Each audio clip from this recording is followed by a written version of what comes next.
जैसा कर्म करोगे वैसा फल आपको मिलना है। अच्छा कर्म करोगे तो अच्छा मैं ब्याज के होना है आपके साथ, और बुरा करोगे तो मैं ब्याज के बुरा होना है। आप कहां क्या कर रहे हो? आपने देखा हो रामायण में प्रसंग आता है, रावण को हनुमान जी से प्रॉब्लम नहीं थी। किससे प्रॉब्लम थी? हनुमान जी की पूंछ से प्रॉब्लम। क्योंकि जैसे ही अक्षय कुमार को मार दिया और मेघनाथ पकड़ के जब सभा में हनुमान जी को लेके गया तो एकदम रावण की सभा में जितने लोग बैठे थे सब हनुमान जी को देख के खड़े हो गए। रावण दंग रह गया, हमारी लंका में, हमारी सभा में, और ये बंदर की इतनी पूंछ, बस इसकी पूंछ ही देखनी है। समाज में जिस व्यक्ति की ज्यादा पूंछ होती है तो चलने वालों की संख्या बढ़ जाती है। अब खेड़ापति बालाजी में कथा कर रहे हैं तो नाम तो एक बार तो आना ही पड़ेगा। हनुमान जी की पूंछ से रावण की प्रॉब्लम, और आदेश दे दिया अपने सैनिकों को कि तेल बोर पट बांध पुण्य पावक देह लगा। तेल लेके आओ, कपड़े लेके आओ, कपड़े को तेल में डुबो और हनुमान जी की पूंछ पे बांध दो और आग लगा दो पूंछ में। सैनिक लोगों ने सोचा छोटी सी पूंछ है, सोने की लंका है, तेल जलाएंगे तो लंका काली पड़ जाएगी, कोई कमी तो है नहीं लंका में, तो क्यों न घी जलाया जाए। घी जलाना बड़ा शुभ माना गया है। तो घी लामे, कपड़े लामे, और कपड़े जो है डुबोए घी में और पूंछ में बांधे। सोच तो रहे थे छोटी सी पूंछ है, पर धीरे धीरे क्या हुआ, पूंछ बढ़ने लग गई। ये बाढ़ की पूंछ कीन कपि खेला, बाढ़ की पूंछ कीन कपि खेला। समाज में जिस व्यक्ति की अगर पूंछ बढ़ रही है समाज में, और उसे देख के अगर तुम जलोगे तो उसकी पूंछ और ज्यादा बढ़ेगी। और इस प्रसंगों को पूरा तो समझा भैया, पूरा समझाया है। ये पूंछ को ही तो चक्कर चल लो ना लो, पूंछ ज्यादा बढ़ेगी। और हनुमान जी की पूंछ बढ़ने लग गई। पूंछ बढ़ने लग गई तो हुआ क्या? हुआ ये कि पूरी लंका से घी खत्म हो गया, घर घर से आ गया, घी रहा ही नहीं। सैनिक लोग कुछ तो गए रावण के पास, जाके कहा कि महाराज घी तो खत्म है गो। रावण ने कहा मूर्खो, घी जलाने की कही किसने थी तुमसे? बोल हमने सोचा कि लंका जो है सोने की है, कहीं काली पड़ जाएगी तेल से, कमी तो है नहीं, घी जलावे, घी जलाना शुभ है। और कुछ लोग गए हनुमान जी के पास, हनुमान जी घी तो खत्म है वो, तेल चले वो। हनुमान जी कहने लगे भैया तुम्हें श्रद्धा है, हम तो घी तो खुश रहते हैं, तेल तो खुश रहता है, पर कब खुश रहते हैं तेल से? जब घी खत्म है वो होए। एक गरीब आदमी उसके पास घी नहीं है, वो बेचारा तेल जला रहा है, और एक अमीर आदमी भी उसकी देखा देखी करके तेल जलावे। हनुमान जी कह रहे हैं ये हमको पसंद नहीं है। जो जैसी स्थिति का परमात्मा ने बनाया है उसके अनुसार वैसा ही उसको दान पुण्य धर्म करना चाहिए। अब एक गरीब आदमी बेचारा 100 रुपये चढ़ाए रहे, और एक अमीर आएगा जो है सरपंच बार, वो 100 रुपये चढ़ावे तो गड़बड़ है जाएगा नहीं। आदमी जैसी हैसियत का हो उसको वैसा ही, आदमी जैसा हो उसके अनुसार वैसा ही सहयोग करना चाहिए। इसलिए यहां पर घी खत्म हो गया है तो तेल चलेगा, लेकिन घी रहते हुए कोई तेल जलावे, हनुमान जी कह रहे हैं ये हमको पसंद नहीं है। हनुमान जी उस आदमी से खुश नहीं होंगे जो घी रहते हुए तेल जला रहा हो, और जब वे बेचारे वे घी ना है तो तेल से खुश है। घी खत्म हो गया लंका में तो कोई बात नहीं, तेल ले आओ।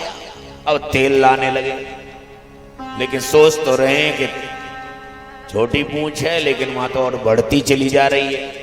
हुआ क्या, घर घर से तेल भी आ गया, घी भी खत्म, तेल भी खत्म और कपड़े भी खत्म।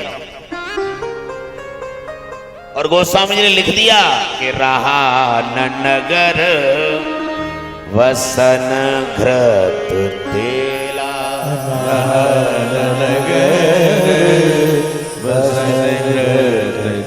घी भी खत्म, तेल भी खत्म, कपड़े भी खत्म। बोला अब क्या करें?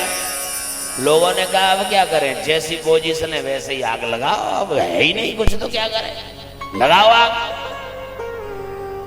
हनुमान जी ने कहा आग तो लगानी है पर मुझे देख तो लेने दो चंदा कहां कहां से हुआ है,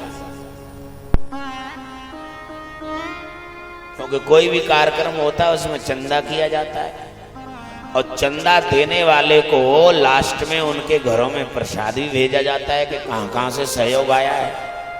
और नहीं तो लास्ट वाले दिन स्टेज पे बुला के सम्मान कराते हैं कि महाराज जी इन्होंने इतना दिया है, इन्होंने इतना दिया है, इनको भी आशीर्वाद दो। यानी उनको जो है, जो अच्छे कार्य में सहयोग करता है उनके घरों में भगवान का कृपा रूपी प्रसाद पहुंचता है, और जो गलत कार्य में सहयोग करता है उसका परिणाम तो गलत ही होएगा ना। तो हनुमान जी ने कहा देख तो लेने दो चंदा कहां कहां से हुआ है। देखिए चंदा भले ही आसमान में है, इतनी ऊंचाई पे है, फिर भी वहां में दाग लगे हुए हैं भाई साहब, लग रहा है कि ना दाग, देखा। इसलिए चंदा करके कोई कार्यक्रम होता है, भले ही आदमी अपनी जेब से लगा दे, लेकिन फिर भी समाज के लोग दाग लगाए बिना मानेंगे नहीं, खाएगो वो ससुरो खाएगो वो, ये स्थिति है।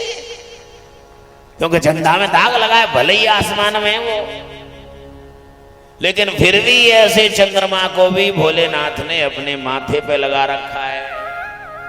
लोगों ने कहा कि इसमें दाग लगा हुआ है, ये वक्री है, ये घटता बढ़ता रहता है, ये चलायमान रहता है, इतनी दोष है इसके अंदर, उसके बावजूद भी तुमने ऐसे माथे पे क्यों लगा रखा है। शंकर भगवान ने कहा चाहे कितने भी दोष हैं इसके अंदर, पर ये भगवान के नाम से जुड़ा हुआ है, श्री रामचंद्र कृष्ण चंद्र, और जो भगवान से जुड़ा हुआ चंदा होए, शंकर भगवान कह रहे हैं वो मेरे सर माथे है।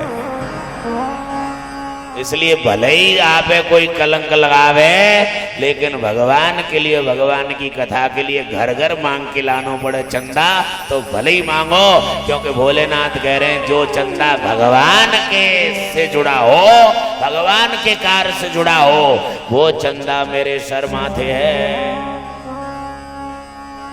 कबू नाचने वाली के लिए चंदा मत करियो, ऐसे काम में ज्यादा चंदा करते हैं लोग। नाचने वाली आ जाए तो लोग गड्डियां उड़ाते हैं, गड्डियां, गाना कट। और भगवान की अगर आरती की थाली आ रही हो तो खुले पैसा देख रहे हो, खुले ही पैसा आता है का, और मां गड्डी लुटाए दे भाई। कैसे कहां चल रहे, तिरंगा हट गया भाई, देखो। बोल वृंदावन बिहारी लाल की। तिरंगा से तो कथा है रही है, नहीं तो तिरंगा नहीं हो तो कथा कहां से हो। राष्ट्र है तो कथा है, राष्ट्र नहीं तो क्या कथा है।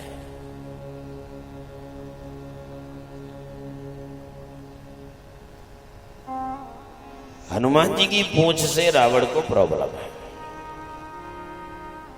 और ये आप देखिए भाई साहब,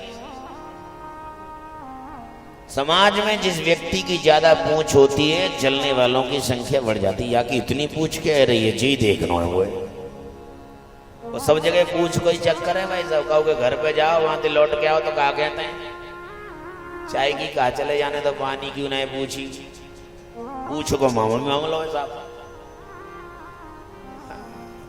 किसी घर के दरवाजे पे जो है चबूतरे पे कोई बुजुर्ग बैठा है, उदासी चेहरे पे है, किसी ने पूछा आज ऐसे उदास क्यों बैठे हो, बोल क्या करें घर में हमारी पूछ ही नहीं, बच्चे हमको पूछते ही नहीं, पूछ को चक्कर सब जगह। उसने उसके बेटे को जाके डांटा, क्यों रे बाप जो है उदास हो रहा है बैठा है और तू पूछते ही नहीं है। तो उसने कहा कि बाप हमको कौन सा पूछता है, पूछने के चक्कर में तो हम भी बैठे हैं, सब जगह पूछ का मामला है।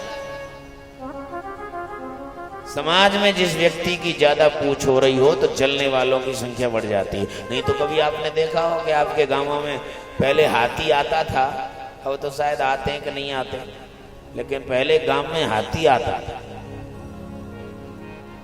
और हाथी गांव की जिस गली में घुसता है उसी गली के कुत्ते भौंकने लग जाते हैं। आज तक हमारी समझ में नहीं आया कि कुत्तों को हाथी से प्रॉब्लम क्या है, उसकी जाति का नहीं, उसकी बराबरी का नहीं। अच्छा, एक बात जरूर ध्यान से देख सुनना कि हाथी जिस गांव की गली में जाएगा उसी गांव की गली के कुत्ते भौंकते हैं, लेकिन भौंकते हमेशा पीछे से ही। आज तक कुत्तों को आगे से भौंकता हुआ नहीं देखा होगा।